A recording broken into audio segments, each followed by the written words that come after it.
तो आज के अगर आप 200-300 साल पहले जब किताबों में पढ़ते होंगे कि कैसे वेस्ट से कुछ लोग आए और इंडिया में डिवाइड एंड रूल की पॉलिसी लगा करके इंडिया को डिवाइड कर दिया, यहाँ पे रूल करने लगे। क्या लोगों को फिर से डिवाइड नहीं किया जा रहा है हिंदू मुस्लिम में, कास्ट के बेसिस पे, अपर क्लास के बेसिस पे? और ये आज के इंटेलेक्चुअल लोग कहते हैं कि तब क्यों नहीं समझ में आता था आज के 2 साल पहले लोगों को। तो मेरा सवाल आज फिर से इन्हीं इंटेलेक्चुअल लोगों से है कि क्या आज आपको समझ में आ रहा है कि आपके साथ क्या हो रहा है? क्या आप समझ पा रहे हैं कि आपके साथ भी वही डिवाइड एंड रूल की पॉलिसी खेली जा रही है? क्या आपको समझ में आ रहा है कि आपके बेसिक मुद्दे क्या हैं? और यही सरकारें चाहती हैं कि आप सही मुद्दों पे वोट ना करें। अगर आप सही मुद्दों पे वोट करने लग गए, अगर आप अपनी राइट्स की बात करने लग गए, अगर आप अपने अधिकारों की बात करने लग गए, तो इनकी दुकानें बंद हो जाएंगी। दोस्तों, जरूरत है आपके जागने की।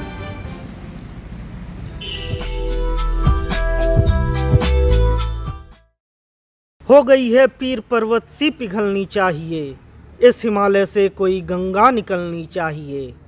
और आज यह दीवार पर्दों की तरह हिलने लगी। शर्त ये थी कि ये बुनियाद हिलनी चाहिए, और सिर्फ हंगामा खड़ा करना मेरा मकसद नहीं।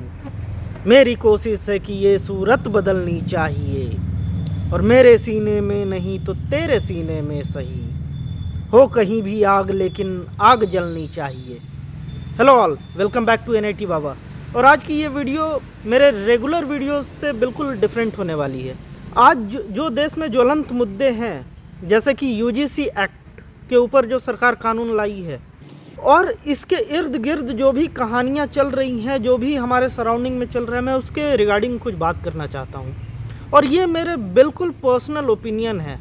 आप इससे एग्री कर सकते हैं, आप इससे डिसएग्री कर सकते हैं, बट मैं क्या सोच रहा हूँ, मैं क्या समझ रहा हूँ, मैं इन सब चीज़ों को किस तरह से देख रहा हूँ, मेरा अपना भी एक पर्सपेक्टिव है। और मैं चाहता हूँ कि मैं वो बिल्कुल क्लियरली आप लोगों के सामने रखूँ, ताकि आप लोग भी मुझे बता पाएँ कि क्या ये बिल्कुल सही है या नहीं है। और आप लोग क्या सोचते हैं, बिल्कुल आप कमेंट कीजिए कि क्या सही हो रहा है या नहीं हो रहा है। तो यूजीसी एक्ट के बारे में अभी तक मुझे लगता है कि आप लोगों को बेहतर पता होगा कि SC/STs के साथ पहले अगर डिस्क्रिमिनेशन होता था तो उसके लिए रूल थी कि उस पर सरकार सख्त से सख्त कार्रवाई कर सकती है। अब SC/STs के साथ OBC को भी इस रूल में इंक्लूड कर दिया गया है। तो जो रह गए हैं वो अपर कास्ट या जनरल वाले, आप कह सकते हैं कि जनरल वालों को। लेकिन मेरा यह बहुत बेसिक सा सवाल ये है कि क्या डिस्क्रिमिनेशन सिर्फ कास्ट के बेसिस पे होता है? क्या डिस्क्रिमिनेशन सिर्फ जाति के बेसिस पे होता है, रिलीजन के बेसिस पे होता है? बताइए आप।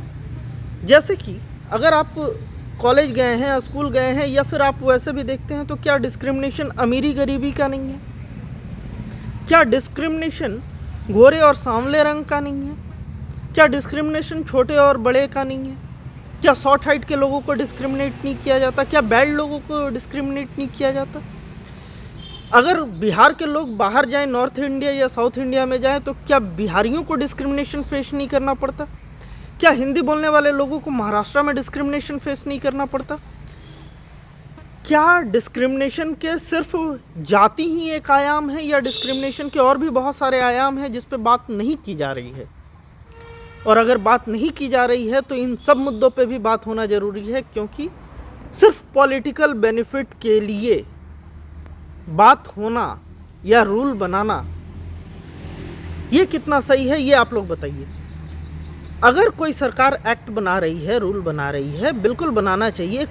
कोई भी आदमी नहीं चाहेगा कि वो डिस्क्रिमिनेशन फेस करे। कोई भी, आप किसी को भी डिस्क्रिमिनेट नहीं कर सकते, आपके पास वो राइट ही नहीं है। लेकिन सिर्फ जो पॉलिटिकल एडवांटेज ले, यानी कि जाति के आधार पे, धर्म के आधार पे अगर ये एक्ट बनाए जा रहे हैं, तो आप समझ सकते हैं कि ये इससे किसका फ़ायदा है ना? हम बेसिक मुद्दों से ही भटक गए हैं आजकल। मुद्दे हमारे आज के 10 साल 15 साल पहले होते थे। महंगाई हमारी मुद्दा होती थी। हमारा मुद्दा होता था कि हमारी सरहदों को कैसे सेफ किया जाए, महंगाई से कैसे लड़ा जाए, अमीरी गरीबी का ये जो डिस्पैरिटी है इसको कैसे कम किया जाए। कैसे आम लोग भी अपना जीवन यापन अच्छे से कर सकें, कैसे सरकारी अस्पतालों में, सरकारी स्वास्थ्य केंद्रों में सुविधाएं बेहतर पहुंचाई जाए, कैसे सरकारी स्कूलों में अच्छे शिक्षकों की नियुक्ति की जाए, कैसे अच्छी शिक्षा व्यवस्था बहाल की जाए। ये हमारे पहले के मुद्दे हुआ करते थे। बट इन कुछ समय में ये इतने बाइफर्गेशन इतने लेवल पे हुआ है, डिवीज़न इतने लेवल पे हुआ है कि आजकल हम लोग बेसिक अपने मुद्दे ही भूल गए हैं। आजकल हमारा मुद्दा क्या है कि हिंदू मुस्लिम, अब हिंदू में भी बाइफर्गेशन हो गया तो SC ST OBC जनरल अब इसमें भी हो जाएगा। आप बिहार जाएंगे तो देखेंगे कि एग्ज़ाम्स में गर्ल्स का रिजर्वेशन और बॉयज़ का रिजर्वेशन, अब इसमें भी एक आइडियोलॉजिकल डिफरेंसेस देखते हैं कि अब मेल वर्सेस फीमेल। तो ऐसे अलग अलग तरह से लोगों को ब्रेक किया जा रहा है, लोगों को तोड़ा जा रहा है। तो आज के अगर आप 200-300 साल पहले जब किताबों में पढ़ते होंगे कि कैसे वेस्ट से कुछ लोग आए और इंडिया में डिवाइड एंड रूल की पॉलिसी लगा करके इंडिया को डिवाइड कर दिया, यहाँ पे रूल करने लगे, यहाँ सब लोगों को ऐसे कर दिया जैसे कि इंडिविजुअल सेंट्रिक लोग हो गए, सेल्फ सेंट्रिक लोग हो गए, हर एक के फ़ायदे की बात करने लगा और हर किसी को लगा कि ये तो मेरे फ़ायदे की बात है। और उसके बाद से लोगों को धीरे धीरे इसी तरह से डिवाइड करके और उन पे लंबे समय तक शासन किया गया। तो आप ये बिल्कुल देखिए कि क्या ये अभी ऐसा नहीं हो रहा है? क्या लोगों को फिर से डिवाइड नहीं किया जा रहा है हिंदू मुस्लिम में, कास्ट के बेसिस पे, अपर क्लास के बेसिस पे और भी चीज़ों के मुद्दों पे, मेल फीमेल पे? आप देखेंगे तो हर जगह पे आपको अलग अलग तरह का ये डिवीज़न दिखेगा जिससे लोग बढ़ते चले जा रहे हैं, जिनसे उनकी विचारधाराएं बढ़ती चली जा रही है और ये बेसिक मुद्दे को एकदम भूल ही गए हैं लोग, एकदम बेसिक मुद्दे को भूल गए हैं। तो यहाँ पे सोचने की बात ये है, यहाँ पे समझने की बात ये है कि क्या सरकार हमसे कुछ बड़ा छुपा रही है? क्योंकि जब भी आप देखेंगे कि जब भी कुछ ऐसा होता है या फिर जब भी कुछ चीज़ों को छुपाया जाता है, कुछ चीज़ों पे पर्दा डाला जाता है, तो कुछ अलग मुद्दे, कुछ अलग मुद्दों के आयाम जनता के सामने खोल दिए जाते हैं जिससे जनता आपस में ही भटकती रहे, जिनसे उनका फोकस जो है वो रियल इशूज़ पे जाए ही नहीं। ऐसा क्या है कि मीडिया का काम कॉमेडियन करने लगे, कॉमेडियन का काम नेता करने लगे और नेता का काम तो सोशल वर्कर कर ही रहे हैं।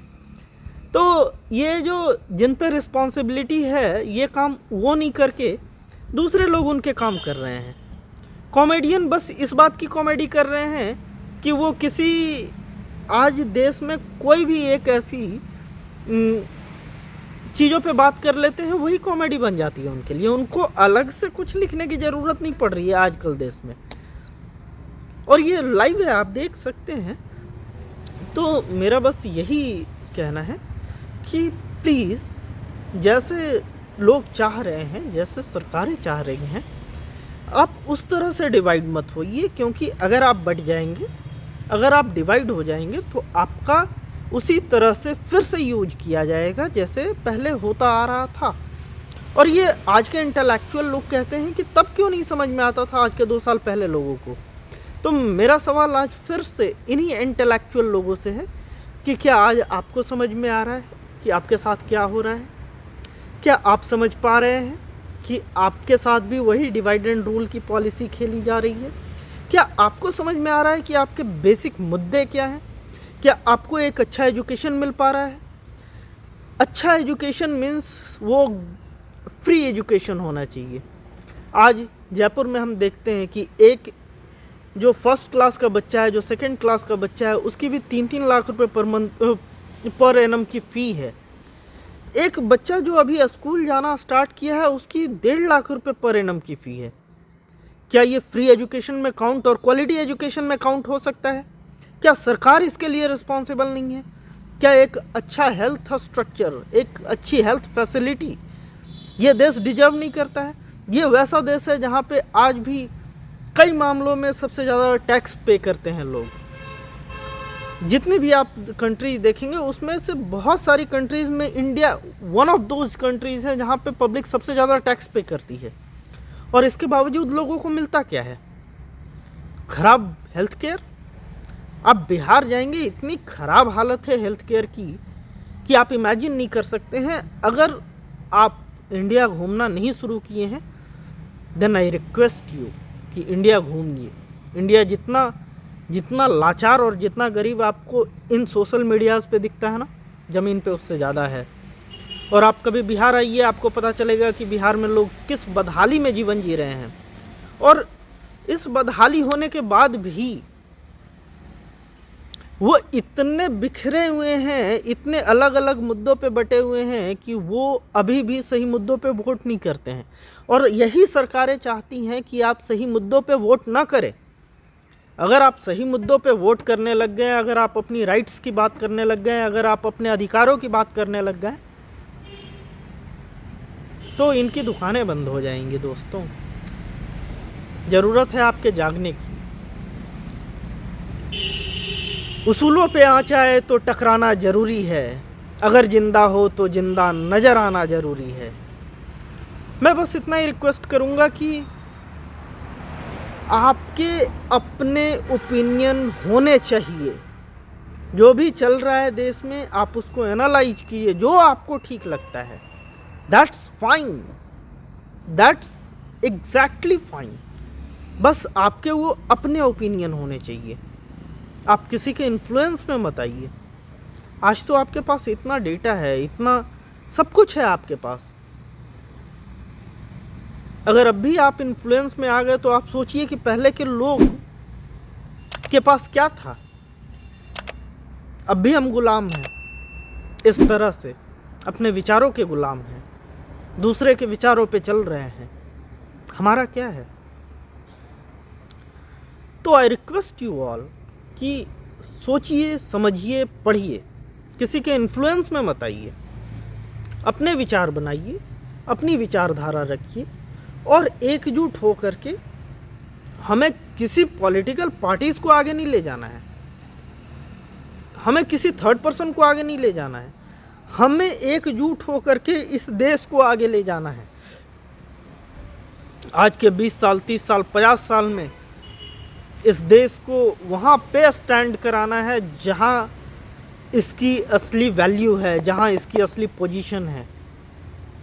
और हमें उसके लिए अपने हेल्थ केयर पे, अपने शिक्षा पे, अपने स्वास्थ्य पे काम करना होगा। आज के लिए इतना ही। धन्यवाद। कुछ अगर बुरा बोल दिया हूँ तो माफ़ कीजिएगा, बट ऐसा ही मैं महसूस कर रहा था और मुझे बोलना बिल्कुल उचित लगा, सो मैं बोला। Thank you, love you all. NID Baba signing off. Love you all guys, love you all.